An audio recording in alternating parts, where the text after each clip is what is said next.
Bom dia, boa tarde, boa noite. Estamos aqui com mais um episódio do nosso podcast Loucos por Arquitetura, criado pela revista Projeto. Tem a parceria com a Docol, que é líder em design na América Latina, uma super marca, está apoiando esse projeto nosso. Estou aqui mais uma vez com a minha parça, Baba Vaccaro. Olá. Tudo bom, Baba? Tudo bem? Hoje temos um episódio especial aqui. Animadíssimo. Não que os outros não sejam, mas esse aqui é fina estirpe da arquitetura brasileira.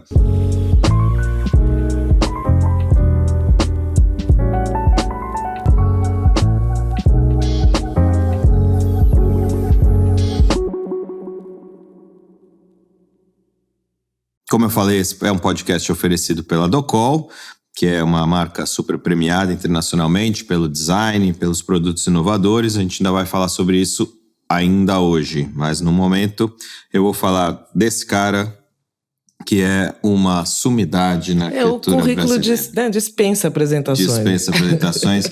Bem-vindo, Ângelo Bucci. Tudo Muito bom, obrigado, Ângelo? Muito obrigado, gente. Fernando, Baba, uma alegria estar aqui junto com vocês para conversar.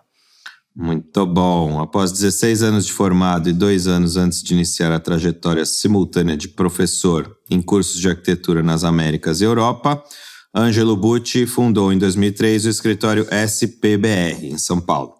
A elegância da síntese e a capacidade de fazer interagir as diversas escalas no objeto arquitetônico são características da sua produção, desde sempre intelectualmente alimentada pela abertura à interlocução. Lembrando que os nossos conteúdos são também, é importante dizer isso nesse episódio, são feitos em parceria, obviamente, com a nossa editora-chefe Evelise Grunow. Muito bem. Ângelo, esse nosso podcast, nossa ideia é falar do começo, né, do meio, da trajetória dos arquitetos, né, dos arquitetos que a gente está convidando. A gente chama de loucos por arquitetura, que a gente está chamando arquitetos que realmente têm essa paixão, esse tesão pela profissão. E a gente tem começado os episódios perguntando sempre como que você chegou na arquitetura. Por que arquitetura? Qual que foi o seu caminho até se encontrar e decidir, não, eu quero ser arquiteto? Cheio de dúvidas, né? Eu acho como é normal se tem 18 anos, 17 anos e escolher como seguir a vida. Então é interessante porque a arquitetura é talvez uma escolha às cegas, porque eu nunca tinha conhecido um arquiteto, não existia arquiteto na minha cidade, mas eu tinha um irmão, Eugênio, que estudava jornalismo na ECA, e num período, né, em que a militância estudantil estava a mil, e o prédio da FAU era, normalmente, da FAUSP, desenhado pelo Vila Nova Artigas, era palco das reuniões de estudantes de toda a universidade. Imagino que, talvez por conta desses encontros, o meu irmão era encantado pela escola de arquitetura. Mas eu, quando fui pensar o que poderia estudar, reuni uma série de coisas que eu tinha curiosidade de conhecer. Então, eu penso isso realmente, que a arquitetura ela tem como o que alimenta o fazer arquitetônico é o mundo. Então, todas as coisas, de certa maneira, estão ali dentro. E você pode depois também estudar arquitetura e seguir por qualquer área, mas eu acho que foi isso. Um curso que talvez também mantinha ainda uma característica assim de universal, né, como assuntos que fazem parte do curso. Então tá ali dentro as ciências humanas e as ciências da natureza, né? Isso, aliás, no curso de arquitetura da USP, que surge como um desdobramento da Escola Politécnica. Essa Escola Politécnica está num departamento que Ciências da Natureza. que hoje se chama tecnologia, mas originalmente tinha essa denominação. E a outra parte que veio da filosofia, ciências dos homens, quer dizer, são os dois únicos campos de conhecimento que a gente tem, né? E tudo está ali dentro. Não é que isso não quer dizer que você saiba tudo, longe disso, mas que todo saber interessa. Eu realmente acho que a arquitetura é uma ótima escolha quando você está em dúvida, porque tudo você encontra ali dentro. E aí foi uma coisa de ir fazendo e se identificando, né? E calhou de seguir nisso, pelo menos até agora, vamos ver. Então você foi levado para a arquitetura pelo movimento estudantil e pelo prédio da FAO.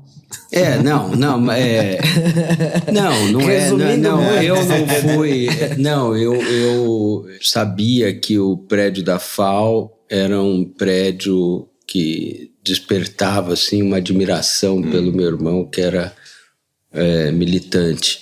Como aquele prédio serviu ao movimento estudantil num período, talvez fez com que para mim chegasse notícias, tem um prédio incrível que é a Escola de Arquitetura. Não sei, isso ouvi, é uma das coisas que eu ouvi. Mas eu escolhi isso como primeira opção, porque via que tinha assuntos dentro do currículo do curso que eu achava muito legais. Legal. E que se eu fizesse qualquer opção, outros que eu achava legais deixavam de existir, né? A gente entrevistou alguns arquitetos aqui ao longo desses dias que falaram que a experiência da infância com a arquitetura foi muito marcante. E que você está dando um testemunho um pouco diferente. Você diz, na minha cidade não havia arquitetos. Uhum. Então, qual foi a tua primeira experiência que você considera a experiência da arquitetura, a experiência do espaço, a experiência de como aquilo pode fazer diferença na sua vida de algum modo? É interessante, né? Porque não conheci um arquiteto de profissão, mas o mundo todo é arquitetura, né? Uhum. Então, e a infância, as experiências, as vivências de infância trazem, né, muita informação que depois a atividade do projeto eu acho que vai te fazendo perceber o valor daquilo como bagagem arquitetônica. Mas seguramente o impacto que eu tive assim de começar a perceber isso foi um impacto quase que de choque, porque eu saí de Orlândia, 20 mil pessoas, para uma cidade de 20 milhões de pessoas, e primeiro prédio praticamente que eu vi aqui foi a Faculdade de Arquitetura do Vila Nova Artigas, porque fui para lá fazer o exame de aptidão. Entendi muito pouca coisa daquilo que eu vi, né?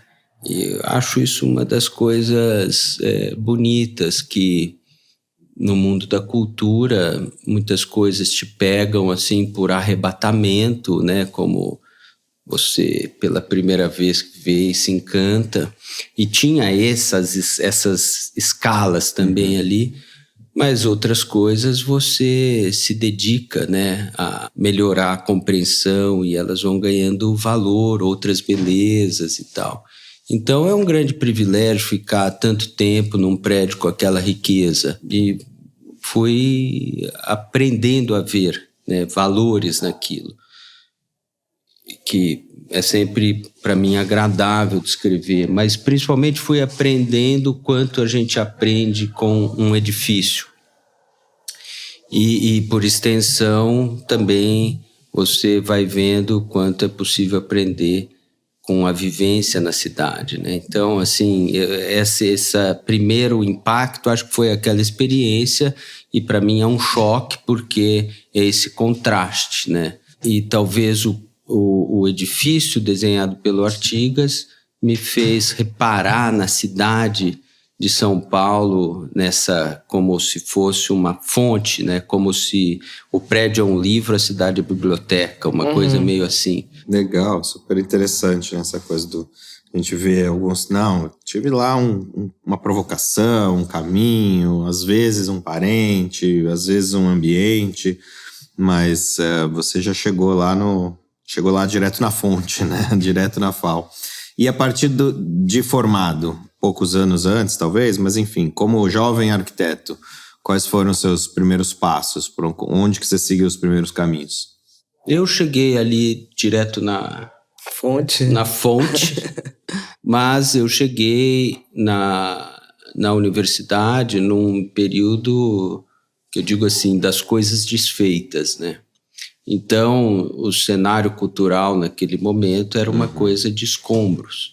As instituições que alimentam a arquitetura estavam desmanteladas, né? Então, as instituições são quais? A própria escola, as exposições, as publicações, os concursos de arquitetura, por exemplo. Essas coisas não existiam.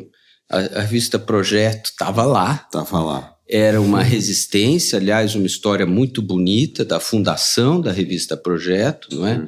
É o Vicente Vicembá, porque Alfredo um jornalista... Penteado. Você me corrija se eu estiver enganado, mas eu acho uma história muito bonita, porque o Vicente Vicembá foi um jornalista perseguido, que perde a sua licença de jornalista, que na época era necessária, e inventa como uma alternativa de vida fundar uma revista de arquitetura, que era uma coisa que faltava. Mas eram revistas assim no caso da Projeto, criada por, né, numa resistência, um lapso ali de encontrar uma nesga de possibilidade, mas não havia publicações. É incrível você pensar que não tinha livro do Vila Nova Artigas, não tinha uma publicação do Paulo Mendes da Rocha. Os livros em que nós estudávamos arquitetura eram livros estrangeiros. Eu costumo dizer que eu entrei na faculdade justamente no mesmo ano que você, isso eu não sabia. A gente fazia tráfico de revistas, porque uma pessoa conseguia viajar para fora e trazia uma revista, e trazia uma coisa, e a gente ficava... revista. Pois é, e essas revistas ganhavam um valor, né? Que era muito especial. Mas a gente saboreava aquilo e muitas vezes falava da gente mesmo, né? Coisa que a gente não sabia. Então, como você disse, você ia ler sobre Artigas numa revista internacional. Outro dado, né, mas que é um pouco, vamos dizer, campo de manifestação de um mesmo contexto, porque hoje as pessoas usam expressões que não se usavam na época, como arquitetura paulista, e tem um consenso muito bom para mim de ver, né, da importância do Vila Nova Artigas, do Paulo Mendes da Rocha e tal. Mas esses professores que estavam na USP quando eu entrei em 83, o Artigas viria a falecer logo depois, em 85, nunca então chegou a ser meu professor, mas esses professores não eram os professores celebrados. Não eram o que a crítica... inclusive nas revistas da época, exaltavam. Os anos 80 era um momento de atenção, vamos dizer, para a arquitetura pós-moderna, para a versão dessa arquitetura no contexto brasileiro. Essa reconstituição aconteceu muitos anos depois. E como as instituições faltavam, a própria crítica não encontravam os lugares para debater e alinhar as posições. Então, o papel dos críticos de arquitetura no Brasil, acho que era muito difícil, porque não tinham os canais e falavam coisas que não eram a mesma coisa. E quando retoma um processo mais democrático, eu acho muito interessante como se vai constituindo aquilo que você reconhece não como uma pessoa falando, mas o que a gente chama de corpo crítico, sabe? Assim, que você vai constituindo certos consensos, que embora a ideia de consenso para a crítica sempre seja um problema, ela é muito importante para dizer qual que é o estado da coisa no momento, né? Então, nesse cenário cultural de escombro, uma geração não encontra, voltando à sua pergunta, qual é a plataforma de lançamento. Você não sabe por onde começar. Por onde ir. Então, a minha geração talvez tenha tido esse tipo de desafio, né? Que é sempre uma coisa moldada pelo contexto. Aí, falando uma coisa, me desculpa, muito assim, centrada no que era a formação naquela escola, mas a geração dos anos 70, embora seja uma geração que praticamente não produziu arquitetos, ainda que tenha nomes notáveis, mas em 10 anos que ali se formaram 1.500 pessoas, você vai nomear 10, 15 com dificuldade, sabe? É uma geração, nesse sentido, sacrificada. E uma geração heróica, porque se engajou numa luta que talvez tenham colaborado para as transformações disso nos processos de redemocratização, mas o lançamento da minha geração tinha essa grande dificuldade. Você não tinha a plataforma, não sabia qual que era o modo de começar. Também esse dissenso que havia entre a crítica, havia entre os estudantes. Na minha época, quando eu terminei, tinha uma esperança ou um desejo muito grande de atuar na Europa, né, que havia ali Londres estava num momento muito efervescente. Logo depois, a Espanha estava num momento muito importante também. Eu achava aquilo também muito atraente, mas acabei, por circunstâncias, ficando sempre aqui. Ficou em São Paulo? Foi uma sorte. É muito interessante como, às vezes, a falta de possibilidades, depois você vê que é uma sorte. Quando terminei a faculdade, já no último ano, ainda na faculdade, um grande amigo, Álvaro Razucchi, fazia estágio num grande escritório, que era a Flávio Gasperini, me convidou para ir trabalhar lá, então eu fui contratado por um estagiário, Álvaro Razucchi, como estagiário, e trabalhei ali uns 8, 10 meses e me formei, daí eles me convidaram para ficar, e eu fiquei ali mais um ano, e que foi um período de muito aprendizado, gostei muito. As pessoas, gosto muito das pessoas lá, o Roberto Aflalo, o Felipe. Uma vez você falou sobre isso comigo, que era um escritório que formou muitas pessoas, que tinha métodos e processos e coisas que não havia em outros, né? Hoje você entra no escritório de arquitetura, pode ter 10 pessoas trabalhando, são 10 arquitetos, todos são arquitetos.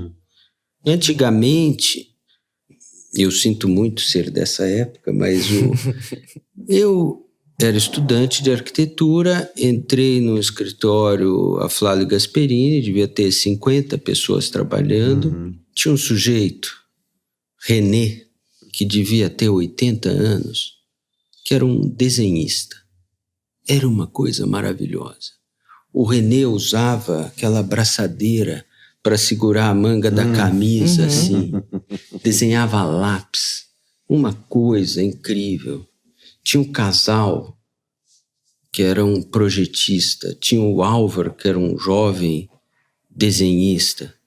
Tinha um cara que é incrível. Isso é uma profissão, 1980 e final dos 80, num escritório no Brasil. No escritório de arquitetura nos Estados Unidos, existe uma profissão que é o engenheiro de especificações, o spec engineer. É um cara fundamental, porque para essas coisas, por exemplo, que estão agora no Brasil, norma de desempenho, isso inevitavelmente vai virar obrigatório, mas ainda não está. O Gasperini tinha um sujeito chamado Jean Sauveur, um francês que era um cara incrível. Ele era um arquiteto, mas o Jean era o spec engineer do Gasperini. Ele estava em contato com o fabricante, ele pegava os laudos de produto e ia colecionando aquela coisa toda.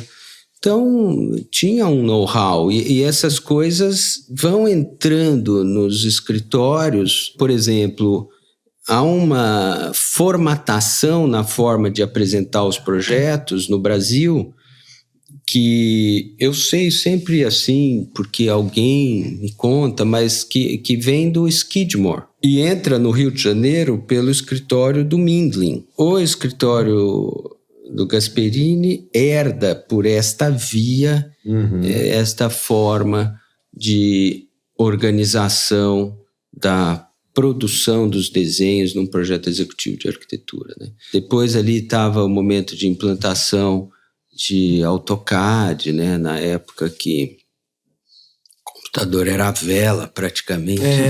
Mas aquela tela verde, né? Era uma curiosidade.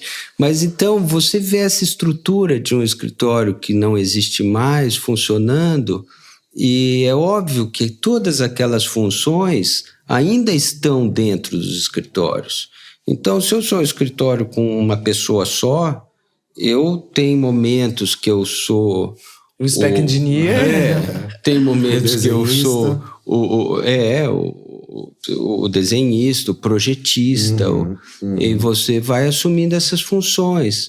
Mas isso é vamos dizer, uma clareza que hoje interessante, sabe? É mais difícil perceber.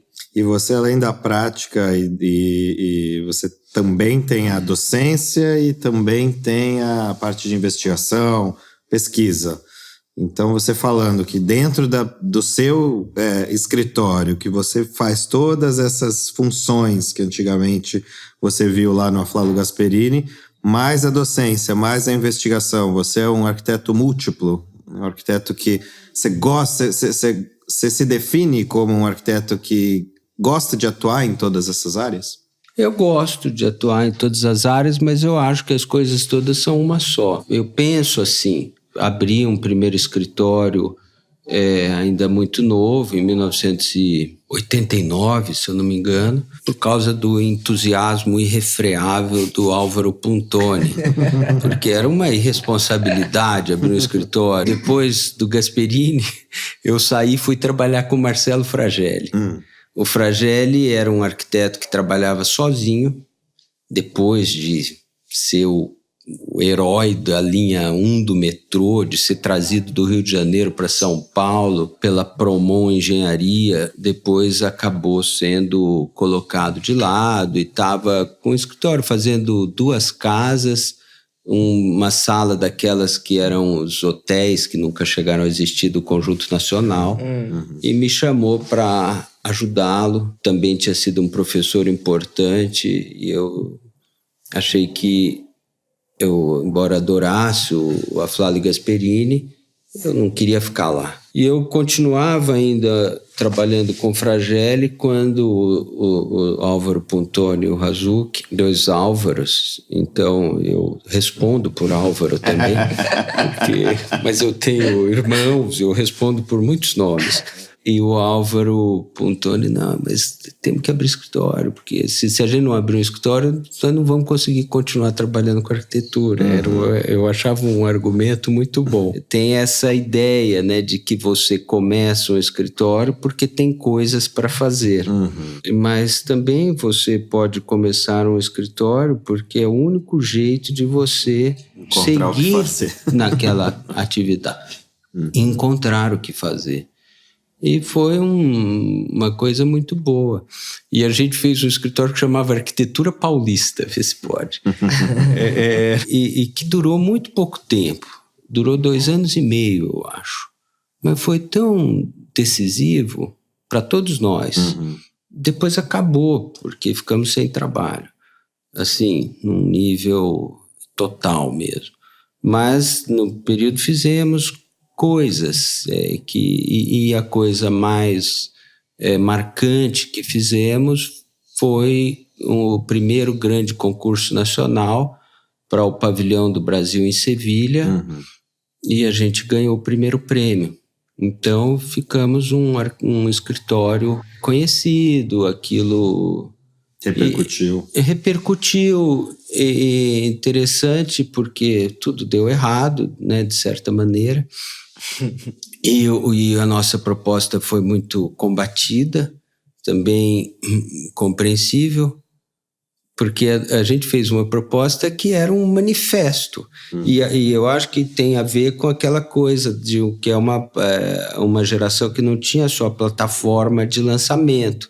E a gente encontrando como se fosse as coisas que faziam sentido para a gente, era a arquitetura feita em São Paulo por esses arquitetos que hoje são, né, o consenso. Mas o Paulo Mendes da Rocha era um professor marcante, também nunca foi diretamente meu professor, foi júri desse concurso, Vila Nova Artigas. Os textos do Vila Nova Artigas, para mim, foi uma coisa muito... Mas arquitetos como Milan, como aquela coisa que você vê, sabe, que nem vê filme nacional, que você vê e entende tudo, é uma beleza, né? É assim, você se identifica, é uma coisa que é outro tipo de... Né, a coisa cala muito mais fundo, assim. E o nosso projeto tinha essa coisa de manifesto, um memorial que era totalmente assim. Então eu acho um projeto que gosto de ter feito e acho também um projeto simples, assim, vendo hoje, super simples. Tinha alguns requintes assim de estrutura, tinha pelo jeito de fazer, mais do que de um grande engenheiro, que era o Ricardo França, que foi nosso consultor. Então esse escritório inaugurado graças ao entusiasmo do Álvaro Pontoni, foi uma coisa marcante, bem sucedida. Quer dizer, esse tipo de experiência de um concurso que acabou sendo cancelado por nada, sofreu muito ataque de uma crítica que ainda era muito díspare, assim, sem consenso. Talvez pudesse ter deixado uma marca, assim, de amargura, coisa assim, mas não, acho que foi super E aí foi cada positivo. Um para um lado? Foi cada um para um lado, porque nós ficamos completamente sem trabalho e decidimos que não tinha condição de manter a sala e tal. Porque você vai fazendo trabalho e vai segurando, né, as pontas e vai, então vamos alugar um outro lugar. E aí ficou inviável, a gente desmanchou. Quem ficou com a empresa foi o Álvaro Razucchi, e muito legal, porque o Álvaro fez uma carreira um pouco numa área específica da arquitetura, mas virou um dos maiores nomes, né, de exposição. O Álvaro é o arquiteto que faz as exposições de Sebastião Salgado no mundo todo, por exemplo. E sempre ficamos muito amigos, assim. Mas, sim, acabou. Mas a gente foi entrando em outras coisas. Mas isso é uma coisa muito boa do contexto brasileiro, porque existe uma liberdade, né? Os escritórios se compõem de modos distintos, termina, depois se junta de novo, colaboram entre si muito à vontade. Então, eu acho que isso é uma coisa boa. E tem exemplos, assim, que são muito impressionantes, né? Um exemplo que eu acho incrível é quando o Paulo Mendes da Rocha fez o projeto para as Olimpíadas, da candidatura de São Paulo para o processo das Olimpíadas, e juntou, sei lá, talvez 15 escritórios diferentes, devia ter 60 arquitetos, e faz com que aquilo trabalhe como se fosse um escritório só, onde você não perde em nenhum momento essa noção de autoria e tal. Tudo bem, talvez tenha um lado disso, que é a nossa condição inclusive por precariedades, que nos formou assim, com esse tipo de liberdade, mas eu acho que é uma característica que pode se desdobrar de um jeito incrível. Ângelo, você falou agora há pouco um número que eu não vou pedir para você me recordar. Quantos arquitetos formados na década de 70? 1.500. 1.500. Hoje temos mais de 1.000 escolas de arquitetura, incluindo EADs e etc. E a gente forma mais ou menos, na verdade, sempre mais do que 10.000 arquitetos por ano no Brasil. Como que você considera que é possível se destacar? E aí, para uma autoanálise sua, já que a gente está falando aqui dos grandes loucos por arquitetura, como que você se entende o seu trabalho, a sua trajetória, para ganhar um destaque que está acima dessa superfície, vamos dizer, desse bolo dos arquitetos brasileiros? Eu se tivesse, eu acho que eu prefiro estar no bolo, entendeu? Eu acho melhor, mas assim, como se trabalha a vida para honrar as possibilidades que tem, ou para encontrar outras possibilidades, mas eu sempre tive, e talvez por uma questão de sobrevivência, porque se você começa a aplicar os critérios do mundo dos negócios na arquitetura, você não vai seguir sendo arquiteto, porque você conclui muito rapidamente que por ali não tem por onde. É claro que tem uma dimensão, porque disse todo saber interessa, quer dizer, ela está enraizada em tudo. Então, a atividade da arquitetura movimenta o mundo dos negócios e tem muitas relações, pode ser inclusive tomada como uma atividade estratégica para o desenvolvimento de negócios. Muitos países fizeram isso como política clara, né? Legítima, inclusive, não é uma crítica, e fizeram isso muito bem feito. Estados Unidos, por exemplo, inclusive foi objeto de uma exposição na Bienal de Veneza, de uma curadora chamada Anna Miliak, uma exposição que se chamava US Office, né? Como o escritório americano de arquitetura, como se os Estados Unidos fossem um escritório. E contava uma história que é a seguinte: um pouco antes e ainda no pós-guerra, Segunda Guerra Mundial, os arquitetos que foram trazidos da Europa para os Estados Unidos. Aí você põe, por exemplo, o Mies van der Rohe para dirigir a Escola de Chicago, que na época era o palco assim, mais famoso da história da arquitetura americana. Ou põe o Walter Gropius para dirigir a Escola de Harvard. O que isso significou como investimento? Quem são as pessoas que foram trazidas? Quais arquitetos eles formaram? Aonde esses arquitetos atuaram? Os arquitetos formados nessa escola, nesse período, em que lugares do mundo eles atuaram? Quanto foi investido aqui? Quanto gerou de dinheiro aqui? É uma coisa inacreditável. Que demais. Eu gosto muito de pensar a arquitetura como uma atividade que, primeiro e prioritariamente, pertence ao campo da cultura. Sim. E aí eu acho que é uma diferença muito importante, porque se no mundo dos negócios o sucesso de um praticamente significa a supressão de possibilidade dos outros, ou o sucesso de um significa o fracasso de muitos, no campo da cultura, não. O sucesso de uma pessoa é o que abre caminho. Então, o sucesso de uma pessoa no campo da cultura pavimenta uma avenida por onde vão passar muitos outros. Então, nesse sentido é que eu falo, eu prefiro estar com o bolo, entendeu? Eu recuso assim, uma coisa que se passa muito como mensagem, e talvez isso pela minha própria experiência, mas penso muito também na atividade de professor. É claro que há pessoas que funcionam, né, nesse sentido de pavimentar caminhos que abrem as possibilidades. Mas esta pessoa se converter numa espécie de modelo pode ser muito... Uma referência, pode né? ser muito prejudicial. Porque você não alcança. Tem coisas que as possibilidades são pequenas, tem outras como esta que elas são totalmente impossíveis. Porque se você coloca como meta seu escritório OMA no Brasil, você só pode fracassar.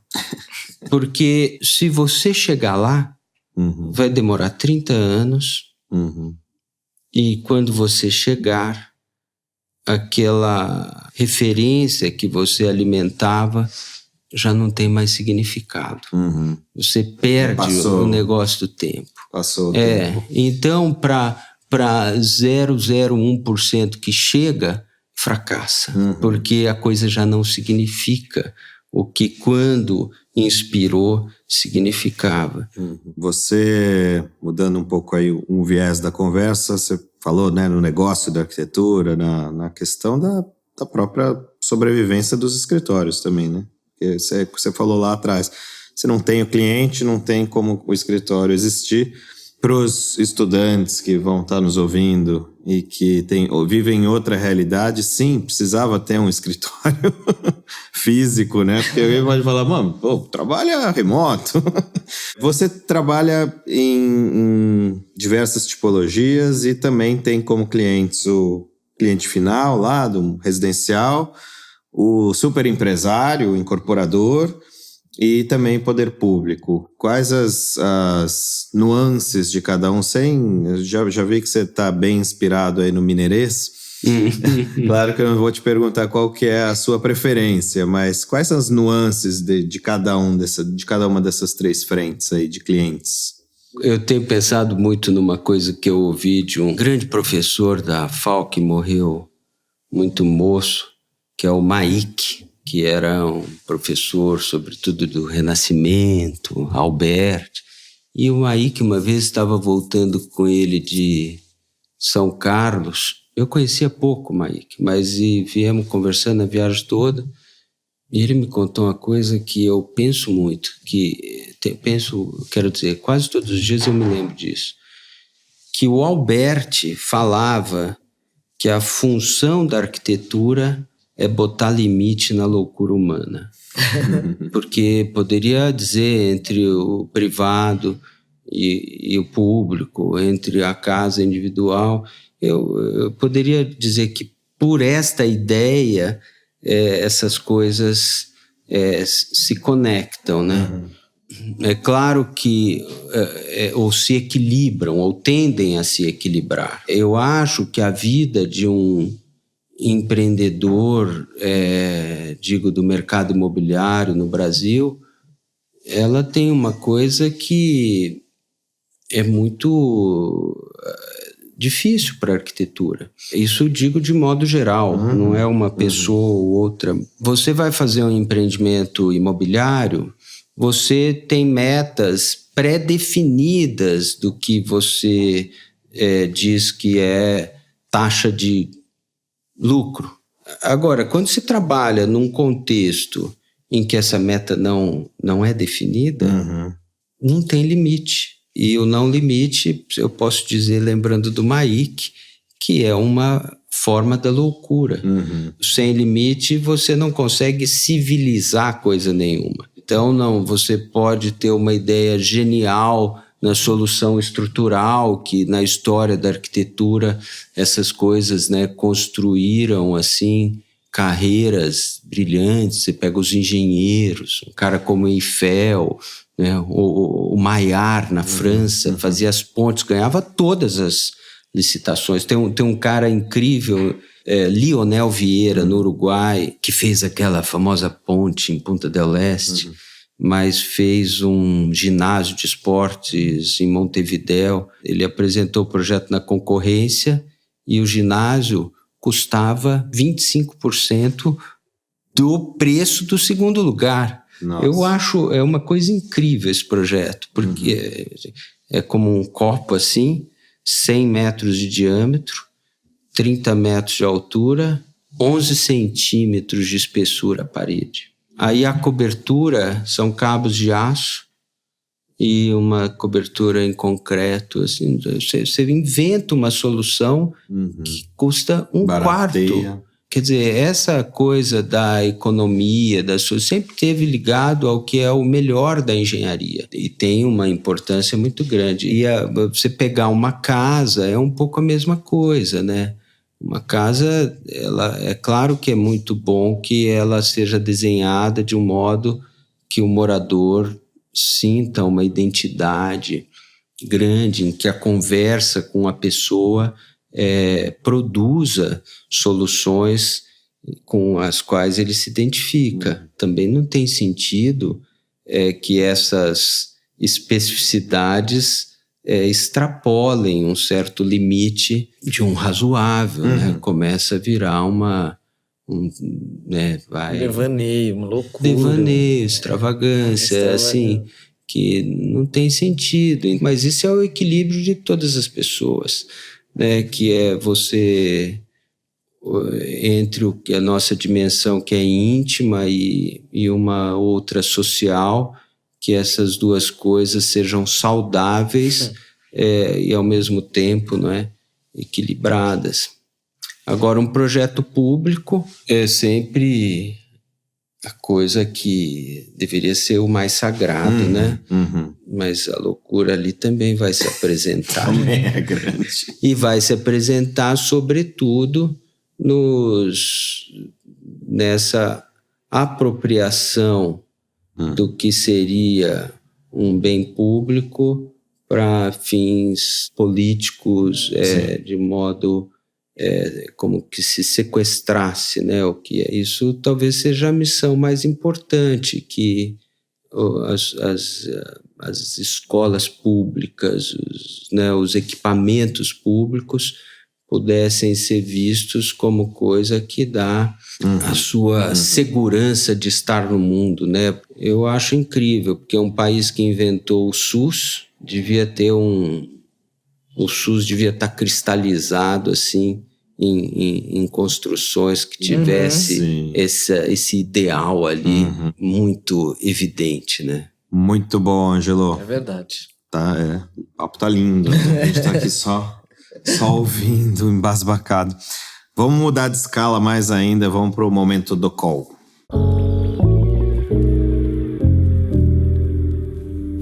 Bom, não à toa temos aqui Ângelo Butti com Baba Vaccaro.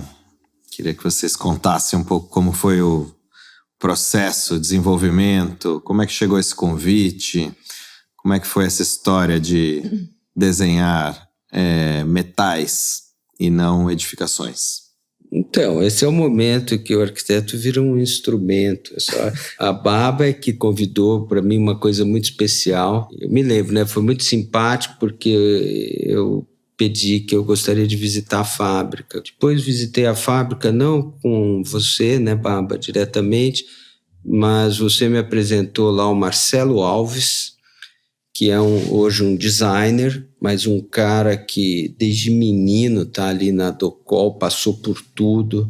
Então eu fiz uma visita muito especial, porque um sujeito que conhecia cada coisa, tinha trabalhado em posições diferentes em cada setor, estava ali para conversar, entender quais que eram as questões de produção e tudo. Então eu desenhei 3 coisas que têm motivações muito diferentes, né? Uma coisa, motivações ou razões para serem desenhadas diferentes. Uma coisa que é de você perceber o que era ali uma oportunidade que está na mesa, mas não está feita, vendo os assuntos ali e o que tinha de possibilidade. Eu vi um tipo de dispositivo que a Docol já usava, mas usava de um modo literalmente lateral. Uma torneira de cozinha que tinha um acionador que você podia abrir ou fechar a torneira num toque, assim, mecânico, não era um sistema elétrico. E eu falei, mas isso é o quê? É uma válvula? E eu posso fazer uma peça que funcione só com ela, porque essa tinha o acionador normal, mas você, se quisesse abrir ou fechar. Então é como se fosse uma torneira com 2 acionamentos, essa que tinha lá. Então era isso aqui que nós fizemos, né? A Baba é coautora, porque me levou lá. Não, sou só ouvinte. Você faz assim, abre, faz assim, fecha. E aí você fala, por que hoje uma torneira de lavatório precisa regular volume de água? Não precisa, e a rigor não deveria, porque ela funciona bem com o volume de água, mais água é gastar água à toa, menos água ela não funciona bem. Mas o que é legal é que quando você tira da torneira a manopla, chama assim? Manopla, que você tem que... volante. Aquilo que você precisa... tem o problema da empunhadura, da mão ensaboada não escorregar. A questão talvez mais importante do desenho de uma torneira de lavatório é você fazer uma manopla que seja confortável, funcional, e ela tem um tamanho que é o tamanho de uma mão. Ou pode ser vários desenhos, mas ela tem que funcionar aqui nessa escala. E se eu tenho um negócio que é assim, não tem a pegada. E aí eu achava muito legal, porque pode ser chatinho e tal. E aí a gente associou com uma outra coisa que tem um desenho parecido, que é um disco, e aí inspirado na linha Mix and Match, design Baba. O famoso design de Baba Vaccaro. Porque tem na sua, né, o Mix and Match, um dial que você controla a temperatura. Então a gente fez esse controle de temperatura com o dial, com o mesmo desenho dessa. E ela, esse abauladinho assim, como é um pouco para destacar que não é um negócio para pegar. Então é um clique. Foi isso, um desenho que surgiu a partir de você olhar ali e falar, puta, aqui dá para desenhar uma coisa, e fizemos isso. A outra, nos metais, né, que foi a coisa mais reconhecida, talvez, né, a ducha lá. Que ela tem, enfim, várias coisas que são muito diferentes, muito inovadoras. Sim, é um desenho marcante. Eu gosto, né, porque ninguém liga para desenhar, até o nome eu implico, né, o chuveiro. Ninguém liga para desenhar um chuveiro, porque o chuveiro fica lá, dentro do box, ninguém olha aquilo, Então esse é literalmente out of the box. É um pouco, talvez isso, você bota atenção no que ninguém está dando bola. Talvez tenha uma coisa de como esse negócio da imaginação funciona, né? Pensava muito nisso, que a palavra chuveiro, que liga o negócio do banho à chuva, isso tudo bem que é legal, porque você pega a pressão da água e torna aquilo mais gentil, vamos dizer, né? Mas, ao mesmo tempo, você desfaz o peso, a força da água. Então, falar, não, fazer uma coisa que não seja, é mais a cachoeira, né? E aí tem uma coisa de uma memória de infância que eu não sei quanto, mas de fato pensava nisso, que é aquela coisa que toda criança já provou um dia, que é pendurar a mangueira de jardim e entrar lá embaixo. Pendura na árvore, pendura no telhado. E o banho de bica, né? Que é um outro tipo de banho. E tanto que a gente achou que tinha que chamar de bica de banho. E foi batizado oficialmente bica de banho, mas todo mundo chama de chuveiro. Eu fico... Tudo bem, às vezes eu mesmo erro. Mas é isso, como se o chuveiro pudesse ser o que ele fundamentalmente todos são, que é só o cano. Mas aí entra um talento ali e uma sofisticação do call, que eu achei também muito legal, um dispositivo que é um direcionador de fluxo de água, então que faz a coisa funcionar melhor. E uma graça que tinha, por exemplo, tenho 2 filhas, mulheres, e que às vezes vai ao banho, mas não quer lavar o cabelo, então, e aí o chuveiro não funciona bem. Então é uma coisa que tem uma bica inferior, que você toma banho de corpo na altura do ombro ou toma banho acima da cabeça, né? Então era uma função que sempre pensei também, essa bica inferior pode ter uma rosca e acoplar a duchinha para lavar bebê, para... Olha o desenvolvimento de produto aí, Marcelo. Você vai dando outras... Mas aí o que é sofisticado são os mecanismos, porque é um arco assim, mas você gira esse, fecha aquele, isso é que é muito legal. E é legal também ter esse desafio, né? A gente até comentou em outros episódios aqui, da engenharia, né? Porque vocês estão falando, né? Vocês estão lá trabalhando numa escala, numa profissão que é o de arquiteto e não de designer, mas, né? Acho que ninguém tem a noção do que precisa passar por dentro daquela peça, de como que aquilo precisa ser desenhada internamente para funcionar também. Não, aí é muito legal. É um mundo à parte, né? E tinha um cara lá que era o Gaúcho. Tá lá ainda o Gaúcho, agora é especialista em louças. Ah, é? Mas o Gaúcho tinha era o cara de controle de... laboratório de controle de qualidade, de especificação técnica das coisas. Aquele laboratório é o professor Pardal, né? Muito legal. Muito bom. Mas eu acho que sempre também um motivo para esses desenhos é a vivência, sabe? Da atividade de projeto de arquitetura. Claro, as coisas que você quer encontrar e não tem. Por exemplo, uma coisa que eu quero desenhar é um ralo. Eu quero desenhar um ralo, porque você vai comprar um ralo, é um inferno, porque não tem uma coisa que essa foi uma faz as funções dos entrevistados, assim, que é legal poder ter essa oportunidade de projetar junto com a Docol, de desenhar junto com a Baba, algo que vocês sentem falta como arquitetos. Né? Isso é legal. O ralo tá nos nossos planos, né? O ralo tá nos nossos planos. Muito bom, Ângelo. Muito obrigado mais uma vez aí por investir o seu tempo com a gente. Prazer. Obrigado por estar aqui. Obrigado, Baba, mais uma vez. Esse foi mais um episódio do Loucos por Arquitetura, que é um podcast realizado pela revista Projeto em parceria com a Docol. Obrigado, gente. Obrigada eu. Obrigado.